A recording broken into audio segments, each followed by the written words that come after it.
Hello and welcome to Buyer's Remorse. I'm Justin. I'm Darren. Today we're talking about a game that I had Darren play, which was Tunnel B1. And how did you get Tunnel B1? In the bloody Oceans bundle. One more for Justin. Oh, man. What a amazing bundle that's turned out to be for us. I need to give you some of those bundles, because you got this bundle too. You're just making me play all of them. I played The Great Escape. Yeah, you played one, but you're going to play one more. Trust me. Right, so tell us about Tunnel B1. Okay, well, Tunnel B1 was made in 1996, and it's an Oceans game. We start it up, and I don't really understand what's going on. There's like... Well, that sounds like most of this bundle, but yeah, go on. So basically, it's not really because I can't understand it. It's because I've got terrible frame rate going on. Like, it's like... Even from the logo, like, you know, the dolphins swimming in the Oceans logo, it's just like, it won't start the game. And so I'm like, this is not good. The whole intro, honestly, I'm going to play it on the video. I mean, if I wanted to, by the time I finished speaking about Tunnel B1, that's how long it took to get through the introduction. Because it started so much.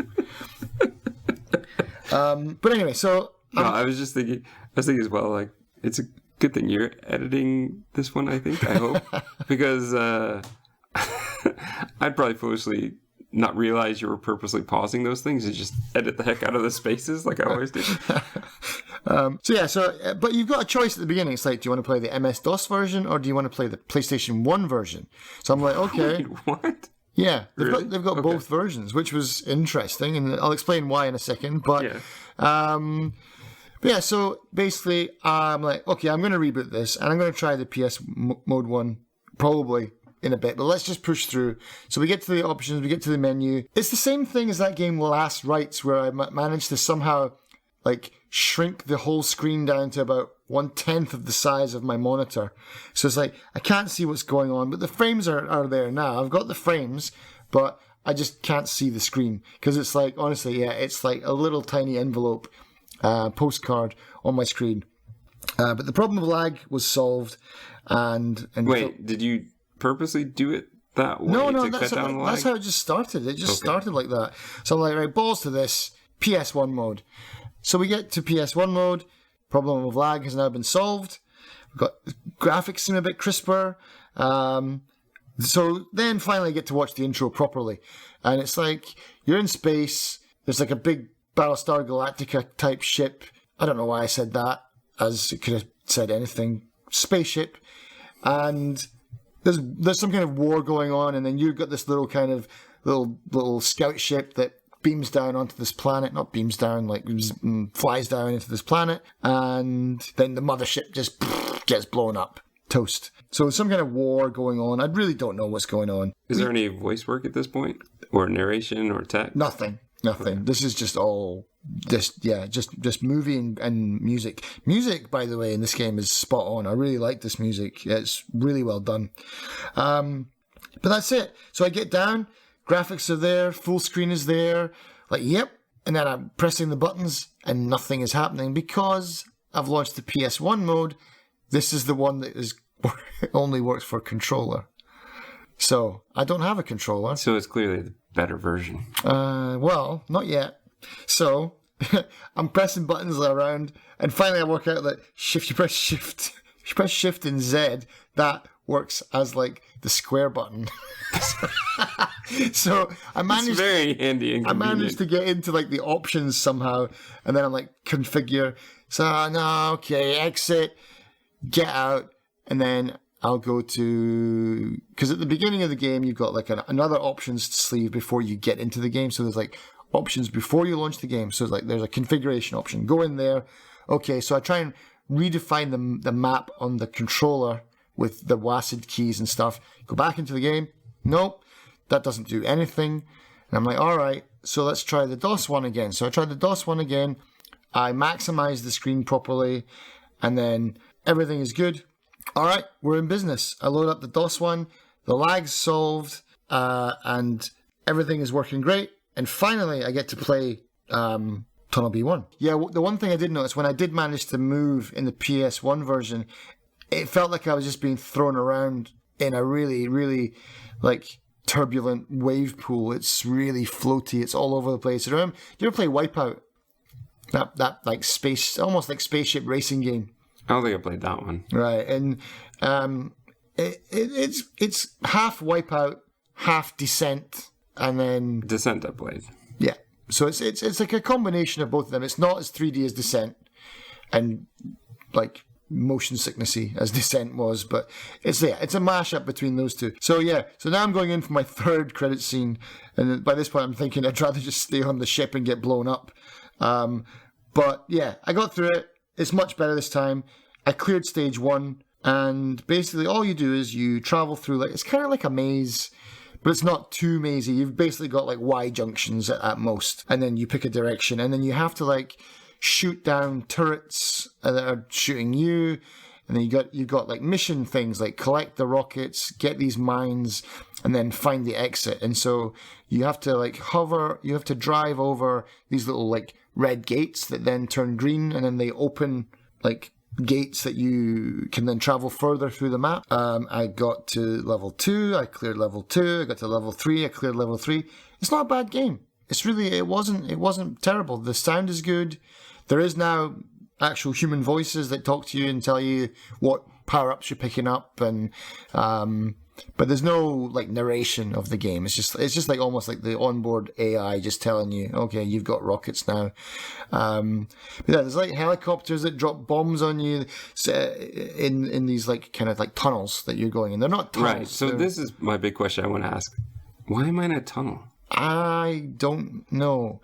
I think I read the blurb. You've seen the intro 3 times, so the intro tells you nothing. Yeah. Are you on like an escape pod, and then you land in a tunnel, or no? So this is the part where you would probably back in the day.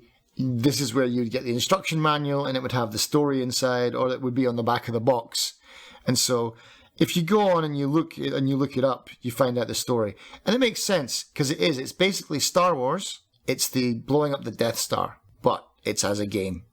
And so you have to go through these canyon-like, it's not really a tunnel, it's more like a canyon where there's like things dropping bombs on you from above. It's a very big tunnel if you've got helicopters flying overhead. Well, it'd have to be, So you're on this planet, you got to do the canyon run and blow up the Death Star.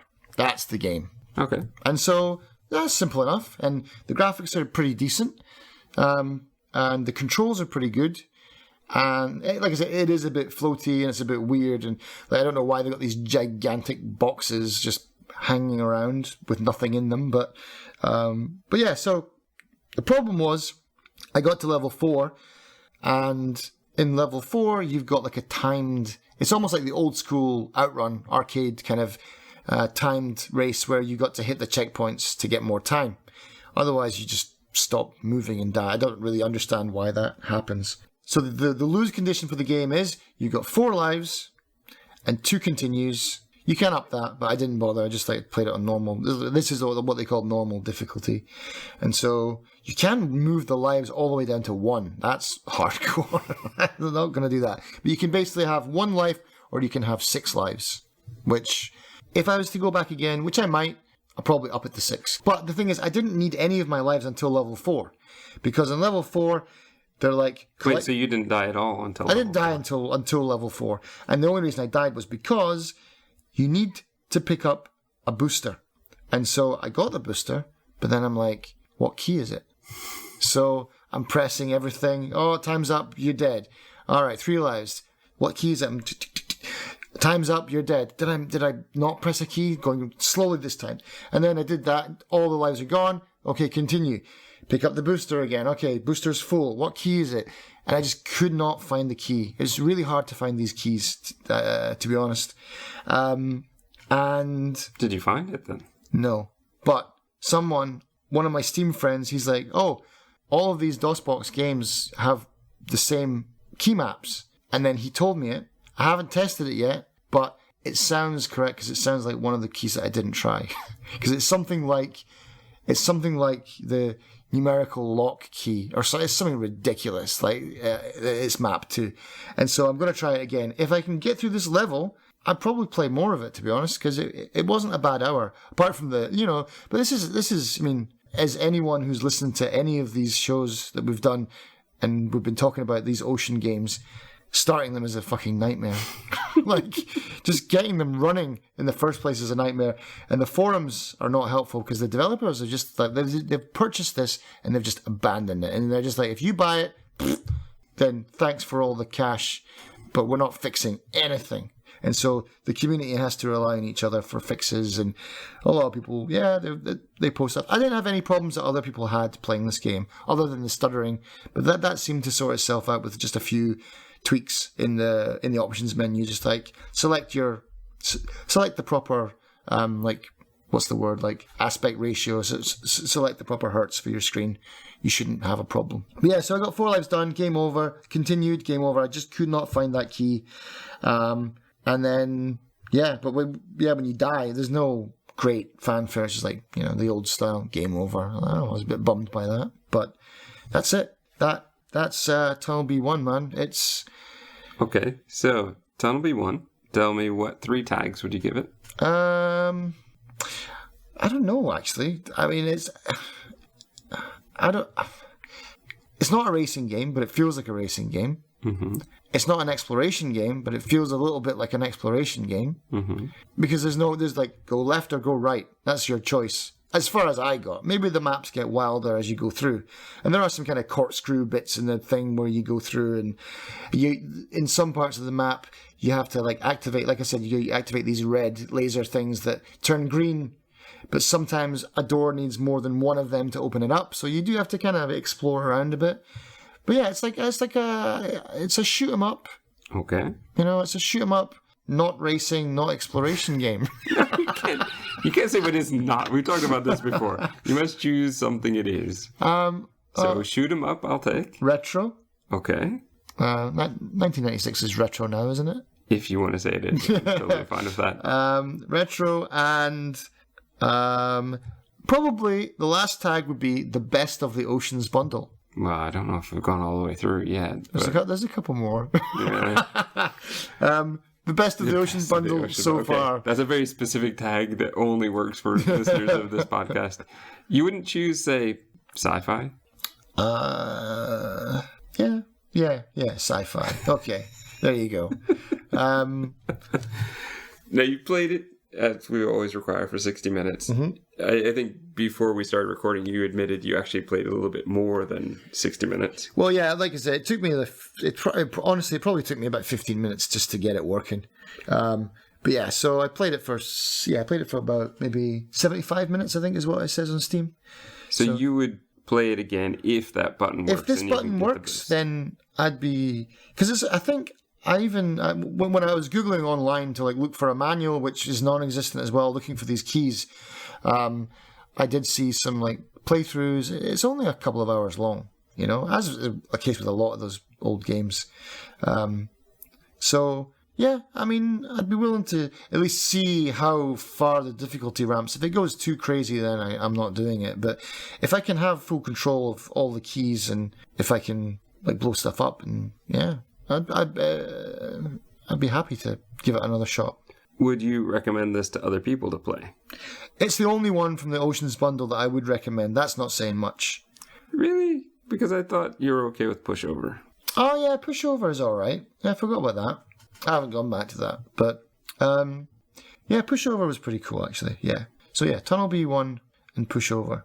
But yeah, are there specific people you'd recommend it to, or yeah, I mean, is this something all gamers should play? No, but it's definitely something. If you like I said, if you like Wipeout, like the Wipeout series, it's very Wipeout-ish. It's got the same kind of floaty feel, and that's what you're essentially controlling, is that kind of like speeder kind of scout ship kind of thing. It's small, it's lean, it's fast. It's got a machine gun turret. You've got rockets. You can lay mines. You can shoot lasers, and yeah, it's not bad. It wasn't a bad hour. So, buyer's remorse or buyer's confirmation? Still remorse for the bundle, but yeah, this is $5 on its own. I don't think it's worth $5. Personally, I don't think Pico Interactive should see a cent because they're doing nothing. All they're doing is putting it on Steal. Well, they are stealing. They're putting it on Steam and offering no support for it and not updating it, not fixing any of the bugs. They've just bought the game wholesale and are just trying to make a profit of it, which I think is a little bit of the shitty thing to do. So get it on sale. If you get it on sale for $1 or $2 and you want to play something old and retro-ish like Wipeout or Descent Light even, yeah, it's worth a couple of bucks. Wait, so is that Remorse or confirmation? Oh, yeah. Yeah, buyer's confirmation, why not? Buyer's confirmation. Okay, so we've come to that section now, which was that's not really a section yet. It's kind of like we do it when we get people coming in. Like, oh, what the fuck am I talking about? We've got a section. We're trying to make a section, and it's called Beggar's Remorse. We're trying to make it a regular section. A regular section called Beggar's Remorse, where I've got like lots and lots of really cheap keys that I basically go on eBay for like $5 for 50 keys. And trust me, none of them are, maybe one of them is like good. Who knows? But we give the keys to people and then we see they get to review something and then we'll put it on the show and hopefully it's funny and takes off. But yeah. It's kind of hard to chase up people to get reviews from them. You're such a great salesman. Yeah. Hey man, we've got really shitty games for you to play. Would you want to work for us and like take time out of your life to play something garbage and then write a review on it? Yes, that's what we want people to do. That's exactly what we want people to do. And Pritumos, one of my Steam friends, was kind enough to take one for the team. The game is called Depth Siege Atlantis. Depth Siege Atlantis is an achievement spam game. It comes with 5,000 pre-unlocked achievements. And once you try to run the game... Oh god, it's one of those Chivo phones. They will count on your profile. As he says, the actual game is terrible, and is what Steam calls now a quote-unquote fake game. Once you download the less than 28 megabytes required to install this and run it, you'll be greeted by the default Unity config start window where you can set the keybinds for all the default Unity actions, which will do nothing in this game.